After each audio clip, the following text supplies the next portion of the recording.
Әлемде жан рахаты үшін, өзінің қызығы үшін, белгілі бір нәрселердің коллекциясын жинайтын адамдар бар. Коллекция жинау мамандық та емес, тек көңілдің қанағат табуы. Мәселен, біреулер қаламсап жинағанды, біреулер кітап жинағанды жақсы көреді. Ол қаламдар әлемнің әр түкпірінен де келген болуы мүмкін. Бастысы ерекшелік болуы керек, және арнайы мақсаты бар, өзіндік шарттарға сай болуы тиіс. Әлемде талай қызық бар. Соның бірі коллекция жинаушылардың сөрелеріндегі ең қызық коллекциялар.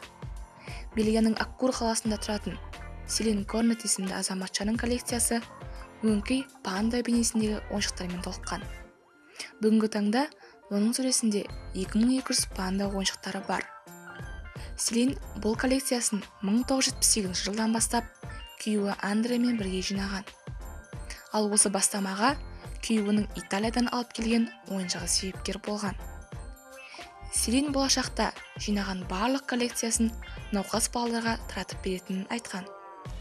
Хелсовендегі Лапал ауданында тұратын 9 жасар Гарри Берроуз есімді жас жеткіншектің топтамасы тіпті қызық. Оның коллекциясын 40 түрлі шаңсұрғыш толтырып тұр. Сәби күнінен шаңсұрғышқа қызығатын баланың арманы әлемнің ең керемет шаңсұрғыштарын жинау. Әке-шешесінің айтуынша, бала күнінде Гарри ұйықтау үшін шаңсұрғышты қосып қоятын болған. ақш-тың Пенсильвания штатында тұратын Дик Валенскийдің үйінен 36 мыңға жуық гольф тобын таба аласыз.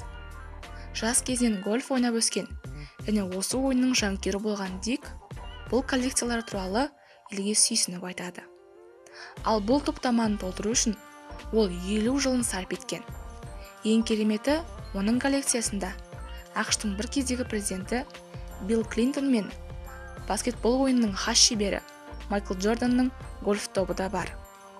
Лондон қаласының тұрғыны Маргарет Тайлор еліндегі ең көп коллекциясымен танымалдыққа ие. Оның үйінде бәрі бар. 10 мыңнан астам әртүрлі құнды да құнсыз заттардан коллекция жасаған азаматшаның сөресінен өзіңізге керектің бәрін таба аласыз. Ханна Уолкер 7 жасар коллекция жинаушы. Оның коллекциясында 2000 фунт тартатын жуыну кезінде ойнауға арналған түрлі ойыншықтар жинақталған. Оған 41 жастағы әпкесі Элисон өзінің коллекциясын сыйға тартқан. Тіпті топтама ішінде 1986 жылы жарық көрген түрлі ойыншық бар. Флорида штатының тұрғыны Лаки Майтенхаймер йо-йо деп аталатын ойыншықтан коллекция жинау арқылы Гиннес рекордтар кітабына енген. Коллекциясының саны 10 мыңнан асады.